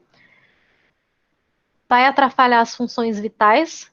Vai ter uma hora que o coração não vai bater direito, que não vai conseguir engolir a própria comida. E aí vai ter outros problemas. É genética, tá? A pessoa... Olha aí. A coordenação, o equilíbrio, manutenção da postura. A fala fica extremamente prejudicada. Tem alguns tics também. Esses movimentos de cabeça são tics. É involuntário. A pessoa não consegue controlar. Deixa eu ver. E aí, um dos maiores problemas dessa doença é que ela não altera a consciência da pessoa. Então, a pessoa percebe todos os déficits que ela está tendo e não pode fazer nada sobre isso. Ela está totalmente consciente o tempo todo de que está fazendo movimento, de que não tem equilíbrio, de que não consegue movimentar objetos, e não pode fazer nada. Ela tem plena consciência, ela não tem déficit cognitivo, tá? E morre porque isso altera as funções vitais depois. Esse aqui é um exemplo de hemibalismo. Observem só esse lado aqui, o lado direito dessa pessoa, que o lado direito dela se movimenta o tempo todo, sem o controle dele, e o lado esquerdo dela não. Tá vendo? Ele não tá fazendo isso de propósito. Isso é involuntário. A perna dele tá mexendo porque ela mexe. Não tem o que fazer. E isso atrapalha muito o dia a dia da pessoa porque fica arriscado. Para esse cara ficar em pé, por exemplo, ele corre o risco de ter uma contração involuntária e cair, né? Esses movimentos são involuntários. É hemibalismo porque é só de um lado do corpo. Se isso acontecesse nos dois lados, seria balismo. E por que é só de um lado do corpo? Porque atingiu só um lado do cérebro. Vocês podem ver aqui na imagem que tem dois lados aqui, né? Se eu atinjo só um lado, por uma morte de neurônios, por algum motivo, só um lado vai sofrer, tende a sofrer esse problema, né? Que no caso do hemibalismo. Quando eu boto aqui, vocês não ouvem o áudio, né? Porque não vai Não. é porque não vai ter sentido esse vídeo aqui sem. Deixa eu. Não vai dar. Tá, só para vocês verem os tics. Esse é uma propaganda de conscientização da síndrome de Tourette para diminuir o preconceito contra as crianças, né? Principalmente as crianças na escola. Então vocês podem ver uns tics que não são voluntários. Ficar batendo mão, mexendo a boca.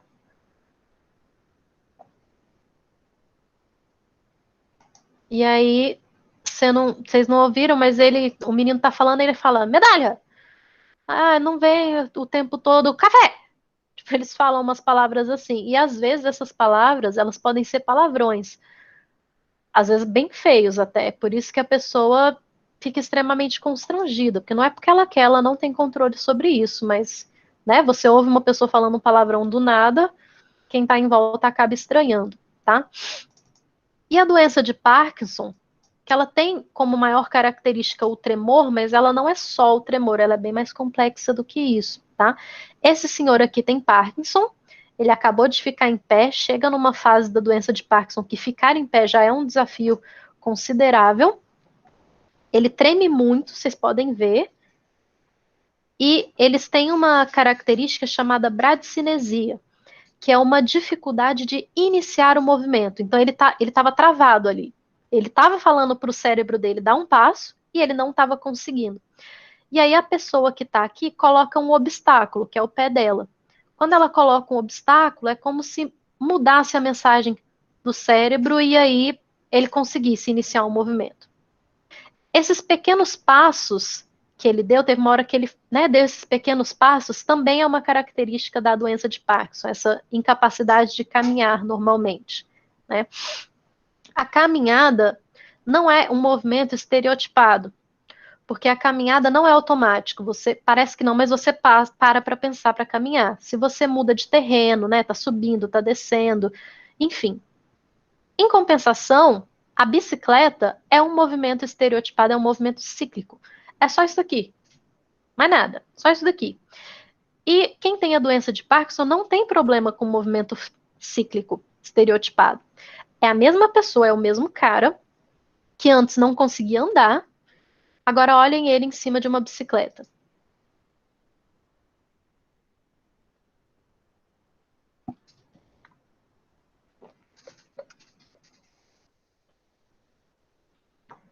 As pernas não estão tremendo.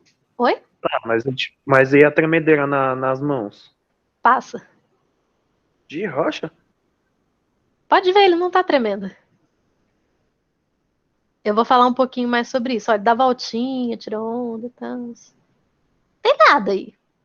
Como se nada tivesse acontecendo. Aí vocês vão ver ele parar a bicicleta, como muda. Nossa, já são mais de 9 horas. Coordenação, né, para frear e tal, beleza. Pisou no chão, travou. Precisou dar um passo agora, que não é mais cíclico. Olha a dificuldade. É muito louco isso. É muito louco. A doença de Parkinson é muito louca. No mau sentido, infelizmente. Uma das características da doença de Parkinson é que, vou mostrar aqui, é que quando você não presta atenção, não concentra, o tremor acontece. Essas coisas automáticas, esses tiques acontecem. Quando você se concentra, isso diminui, porque tem a ver com circuitos cerebrais. Tanto que eu conheço mais essa doença porque eu pesquisei ela quando eu estava na graduação. E aí tinha uma neurologista que trabalhava com a gente que atendia pessoas com Parkinson, ela era especialista nisso. E aí quando, tipo, ela estava tentando atender um paciente, ele estava tremendo demais, porque tem hora que treme muito, treme muito. Ela virava para ele e falava: "Para de tremer". E aí ele começava a prestar atenção nos membros e no tremor e parava de tremer, diminuía. Se ele pegar um objeto sem olhar, ele vai tremer e pode ser até que ele derrube esse objeto. Se ele olhar para o objeto e pegar o objeto, ele tem a coordenação para pegar o objeto tremendo menos. Mesmo que não corte o tremor, ele treme menos, tá? Cara, e essa doença toda é causada só por esses neurônios aqui que formam a substância negra. Por que substância negra? Porque nessa região do cérebro, essa região acaba ficando pigmentada, fica empretecida, empretejada. E aí por isso que chama substância negra, que são os neurônios que fabricam a dopamina. Quando esses neurônios morrem, e aí perde essa pigmentação também, é o cérebro com a doença de Parkinson. Então aqui está a substância negra normal, e aqui está a estrutura chama substância negra, mas no caso está sem o pigmento preto, né? E aí essa pessoa tem doença de Parkinson. O que a falta de dopamina causa? A dopamina estimula os gânglios basais, que eram aqueles que a gente estava falando, e os gânglios basais inibem o excesso de movimento, o excesso de um monte de coisa. Se eu não tenho a dopamina, eu não tenho a inibição causada pelos gânglios basais. Aí eu tenho o tremor, o aumento de contrações musculares e as outras coisas aí que vem com a doença de Parkinson, né? O que a pessoa que tem essa doença faz? Ela ingere um precursor de dopamina. Porque se o meu neurônio que produz não está produzindo, eu tento aumentar ingerindo alguma coisa, né? Então eles tomam um medicamento chamado levodopa, que no cérebro vai se transformar em dopamina. Qual é o problema? A dopamina não serve só nesse circuito aqui, ela está no seu cérebro inteiro, inclusive causando aquela sensação de prazer, de vitalidade que eu comentei. O nosso cérebro, ele tem uma capacidade de se tornar tolerante à dopamina. Quando você dá dopamina demais para ele, ele pede mais dopamina. Por exemplo, uma pessoa com depressão, que vai estar com baixa de dopamina, ela tende a querer comer alimentos altamente açucarados e com gordura, porque esses alimentos causam a liberação de dopamina no cérebro, né? O seu cérebro pedindo ajuda, pedindo aí para você se autorregular. Só que quando você come, aí dá aquele pico de dopamina, quando ela cai de novo, seu cérebro quer mais. Só que aí só aquela quantidade que você comeu já não vai realizar o mesmo efeito, vai querer mais. A pessoa que vicia em chocolate, que vicia em cocaína, que vicia nessas outras drogas aí, pedra, crack, essas outras drogas aí. Por quê? Causam uma liberação de dopamina muito grande no cérebro, que dá uma sensação muito de bem-estar, de prazer. Só que passa, dá o pico e passa. E aí, quando passa, para você ter aquela sensação de novo, você precisa repetir o ciclo cada vez com mais quantidade. Por isso que vem o vício, né? E aí o vício pode ser em qualquer coisa, pode ser em jogo, não precisa ser em droga, pode ser vício em jogo, pode ser em sexo, pode ser em alimentos, aquela pessoa compulsiva por comidas com açúcar e com gordura, tá? infelizmente. E aí o nosso cérebro também fica tolerante à dopamina usada no tratamento de Parkinson. Então ela começa a fazer cada vez menos efeito, ou durar cada vez menos tempo. E aí a pessoa tem que aumentar cada vez mais a dose. E o excesso de dopamina também gera o que eu falei da agressividade, alteração de humor. E aí vai só piorando, né? Vai só aumentando os sintomas. Chega uma hora que a pessoa tem que escolher entre ser uma pessoa normal no sentido mental e tremer, e não tremer, mas descompensar outras estruturas do cérebro, tá? Ok. Professora, e Oi. qualquer pessoa está sujeita à doença de Parkinson? Eita, peraí que eu... teoricamente, sim. Teoricamente, qualquer pessoa em algum momento pode desenvolver a doença de Parkinson.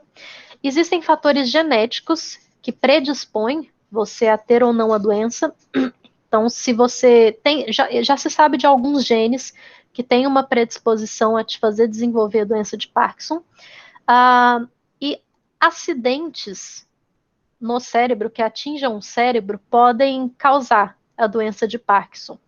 Então, uma pessoa que tem traumatismo craniano, tipo acidente de carro, acidente de moto, mais para frente ela pode desenvolver. No grupo de pesquisa que eu estava, tinha um cara com menos de 40 anos e que estava com sintomas de Parkinson.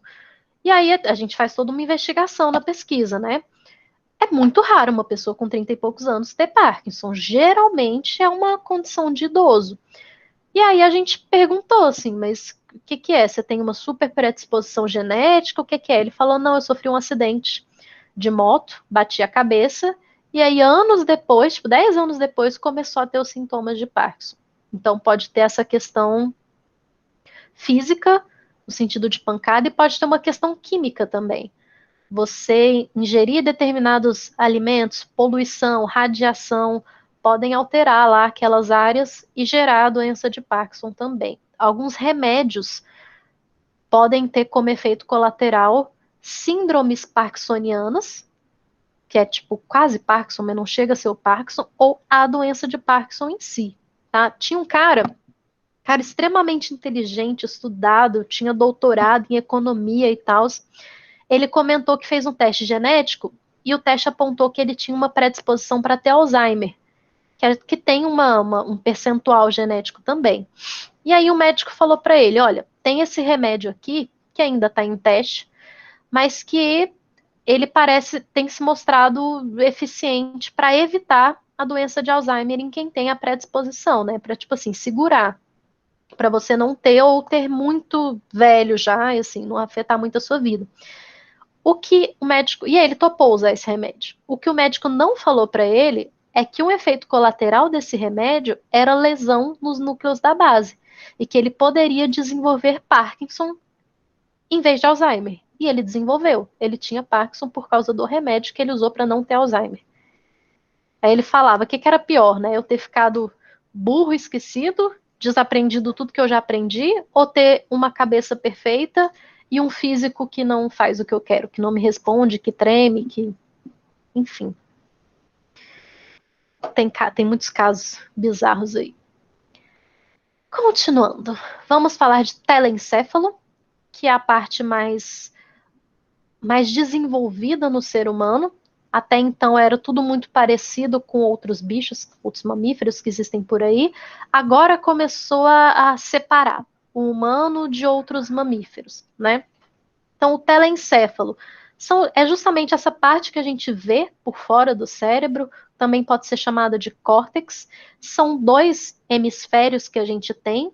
Em parte, esses hemisférios estão separados, então dá para ver que o cérebro tem como se fosse 2 pedaços, mas em algum momento esses 2 estão unidos. Né? Você não separa os 2 lados do cérebro. Tem um ponto do telencéfalo que une os 2 hemisférios. Esse ponto é chamado corpo caloso. Aqui, corpo caloso é essa estrutura aqui, ó. Essa estrutura é que une os 2 hemisférios e que permite, portanto, comunicação de um lado do cérebro com o outro lado do cérebro. Eles se comunicam, né? O telencéfalo, ele é separado, que também é chamado de córtex, ele é separado em lobos. Então, a gente, de acordo com a função que foi descoberta aí ao longo do tempo em cada lobo, tem um nome, né, de acordo com a localização. Em alguns casos, o nome do lobo vai coincidir com o nome do osso que está ali por cima no crânio. Então, por exemplo, a gente tem o osso temporal, lobo temporal, osso parietal, lobo parietal, osso occipital, lobo occipital, frontal, a mesma coisa. A gente só não vai ter, dessa forma simplificada, um osso chamado córtex motor primário, nem córtex somatosensorial. Mas são áreas bem relevantes do cérebro, tá? A parte somatosensorial é a parte que percebe, que recebe os neurônios sensoriais e que percebe o ambiente. Então, se você pega em uma superfície e ela está fria, quem percebeu isso foi essa área rosa aqui do seu cérebro. Quem recebeu esse recado primeiro foi ela. E se você se movimenta, quem permite esse movimento, quem manda descer o comando para o seu braço se movimentar, é essa área aqui em azul, o córtex motor primário. A nossa sorte é que um está bem do lado do outro. Isso torna mais rápida a nossa reação a partir de informações que a gente recebe do ambiente. Tipo, eu piso num negócio gelado que me incomoda, eu já consigo tirar o pé, por exemplo. Né? Senão demorasse mais tempo para essas duas informações cruzarem aí, a gente poderia ter mais prejuízos. Né? Falando desses lobos, o lobo frontal, eu vou dar uma explicação um pouco mais simples e depois vocês vão ver que alguns desses lobos têm tipo uma subdivisão, aí eu vou falar também. O lobo frontal é responsável pelo seu pensamento e pelas suas emoções. É o nosso filtro. Sabe o bom senso, o simancol? Está aqui nessa parte frontal do seu cérebro. Então, por que você nunca vai atender um celular dentro da minha aula, por exemplo? Né? Porque você tem bom senso e esse bom senso faz parte do seu lobo central. Em algumas pessoas específicas, o lobo central é danificado. Por exemplo, a doença de Alzheimer começa a se manifestar com alterações no lobo frontal, antes de atingir outras áreas do cérebro. Então, a pessoa, quando ela começa a ter Alzheimer, ainda não sabe que tem, né? Começa com alguns sintomas, ela perde o bom senso. Ela começa a fazer umas coisas que você fala, gente, o que é isso? Porque está alterando o lobo central. Psicopatas e sociopatas, já se sabe que eles têm uma alteração grave no lobo central. Geralmente é uma área nos psicopatas sociopatas que é desligada, praticamente. Se fizer uma ressonância funcional, né, para ver a ativação das áreas do cérebro e tal, os psicopatas sociopatas têm essa área funcionando muito mal, muito menos que uma pessoa normal. Tá? É uma das coisas que caracteriza os psicopatas e sociopatas. Provavelmente algum dano causado na infância, algum dano aí nos pensamentos e as emoções que fez essa área se tornar menos ativa e atrofiada. E aí, quando é adulto, não tem muito o que fazer, não tem como religar. Né? Tem fatores genéticos que explicam parte dos psicopatas e dos sociopatas, mas vocês podem pesquisar que a maioria das pessoas que desenvolvem esses transtornos sofreram abuso de alguma forma, na infância principalmente. E aí, provavelmente, existiu uma atrofia dessa região frontal, e aí elas se tornaram essas pessoas sem a capacidade de empatia, sem sentimento pelo próximo, sem remorso, sem culpa, capazes de coisas que pessoas normais não fariam, né? Lobo parietal, então, ó, lobo frontal, lobo parietal. O lobo parietal está relacionado com as suas sensações e movimentos. Então, o córtex motor primário e o córtex somatosensorial fazem parte do lobo parietal, se a gente for separar como um lobo só, tá? O lobo temporal, que está atrás da sua orelha, ó, o lobo temporal está relacionado com os seus 5 sentidos. Ele recebe a audição, é a área da fala, a área da gustação, a área do olfato. Só não vai ter a área do tato, que vai estar mais no lobo parietal. As pessoas que têm disfunção do lobo temporal têm uma condição chamada sinestesia. O que é sinestesia? Esses sentidos não se comunicam como em uma pessoa normal. A pessoa que tem sinestesia, ela sente cheiro de cor, ela ouve um quadro, ela tem alterações no paladar quando ela ouve uma música diferente. Os sentidos são bagunçados na cabeça dessa pessoa. Não traz nenhuma disfunção, mas geralmente em algum ponto da vida essa pessoa descobre que é diferente. Ela pode ter isso muito, de tipo, olhar para um quadro e ouvir sons, e ela pode ser uma sinestesia mais light, que às vezes ela nem percebe, né? Eu tive uma aluna que, quando eu contei sobre a sinestesia, ela falou assim, ué, mas para mim, os dias da semana são claros e o fim de semana é avermelhado. Como assim? Fim de semana para mim é tipo vermelho. E aí, só para vocês verem, entenderem bem como que é essa condição, esse texto é de Facebook, era anônimo, então não tem como eu pôr crédito, de um cara que tinha sinestesia e estava meio que se declarando para uma ex-namorada que ele teve. Aí ele fala, eu tenho sinestesia, eu ouço barulho de comidas, cada pessoa tem uma cor, eu sinto o cheiro dos sons, eu sinto o gosto de cores, cada letra e um número possui uma cor. Olhar para M&Ms é como se eu estivesse em uma boate. Olhar para um céu nublado tem gosto de azul. E almoçar ouvindo música pode mudar o gosto da comida.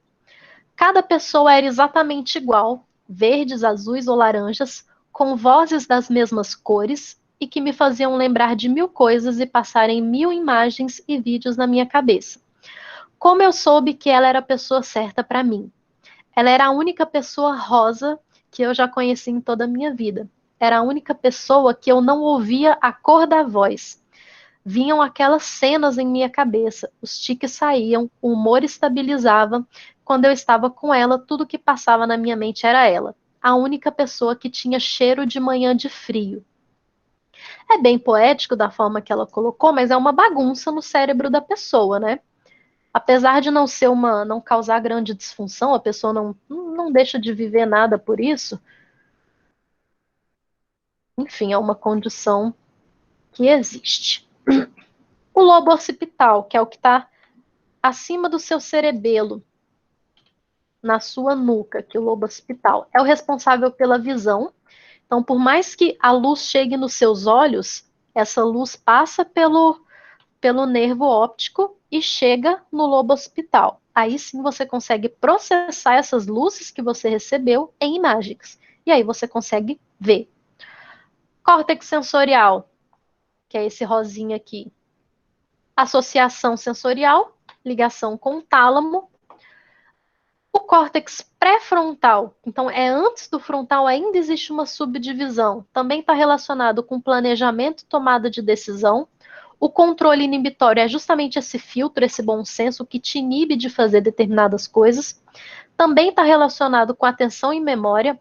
A princípio, pessoas que têm TDAH teriam uma disfunção no córtex pré-frontal, apesar de ainda não estar muito comprovado. E é o que domina o nosso comportamento social, que a gente pode e não pode fazer. Córtex motor, movimentos voluntários. E se sabe também que no caso do córtex motor já existe um mapa de cada região aqui do córtex responsável por cada área do nosso corpo. Então já se sabe que na parte superior dá origem a movimentos do membro superior, na parte média dá origem a movimentos de cabeça e pescoço, e na parte de baixo dá origem a movimentos dos membros inferiores. Lembrando que um lado do hemisfério está ligado ao outro lado do corpo. Então, se eu tenho uma lesão no meu lado direito do cérebro, ela vai se manifestar no meu lado esquerdo do corpo. Existe um cruzamento, tá? Aqui é só para vocês saberem com mais detalhes o que é cada área. Por exemplo, esse preto é a área da fala, aqui em marrom, tá no outro. Enfim, eu não vou cobrar cada uma dessas coisas de vocês, não, mas é só para vocês saberem que cada parte do nosso cérebro tem uma função diferente. E é interessante vocês observarem também que eu tenho sempre uma área responsável por receber o estímulo e uma área muito maior responsável por processar esse estímulo, porque não basta receber, eu preciso processar. Exemplo prático, essa área marrom é o córtex auditivo, fica atrás da sua orelha. Então, o sinal vem do ouvido e chega nessa área aqui. Beleza, recebi o sinal. Toda essa área azul serve para processar o sinal que essa área marrom recebeu. Na visão, a mesma coisa.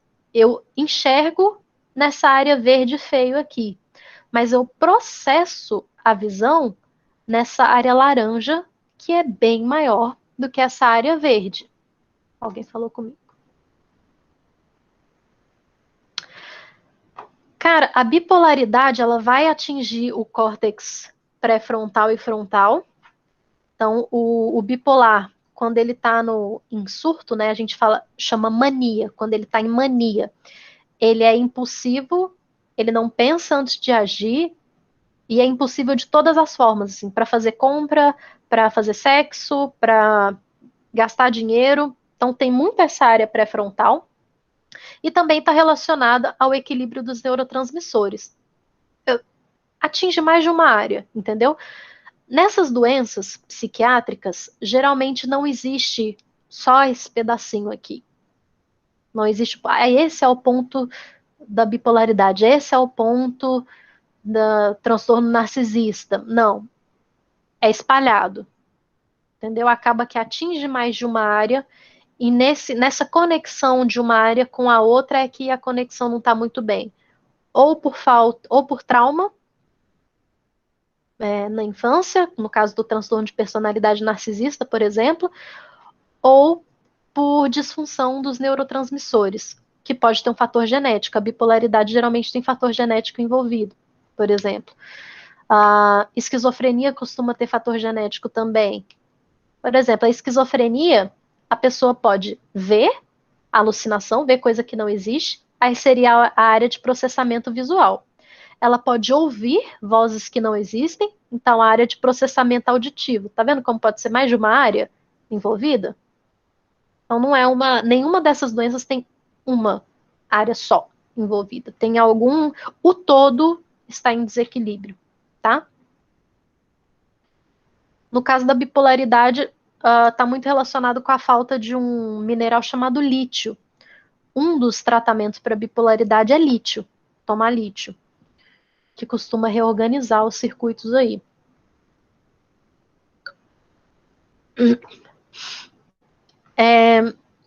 Em relação ao Alzheimer, que eu deixei por último, o Alzheimer é causado pela destruição tanto dos neurônios quanto daquelas outras células da glia que eu comentei.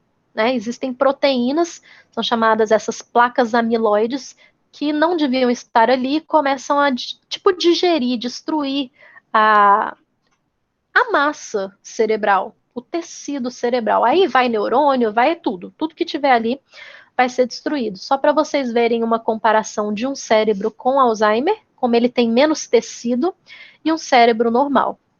E aí, como destrói várias áreas do cérebro, não é só uma área específica, a pessoa vai ter sintomas em várias áreas. Então, ela tem o sintoma da perda de memória, chega uma hora que ela não tem mais a capacidade de deglutir, de comer, ela vai ter demência, vai chegar uma hora que ela vai ter demência, vai perder a capacidade de se lembrar de palavras, área da linguagem, vai esquecer como é que fala. Tem o caso, quando eu estudei Alzheimer, tem o caso de uma mulher, ela era francesa, mas morava no Brasil, tipo, há 20 anos, falava português perfeitamente. E aí, já estava velha, teve Alzheimer.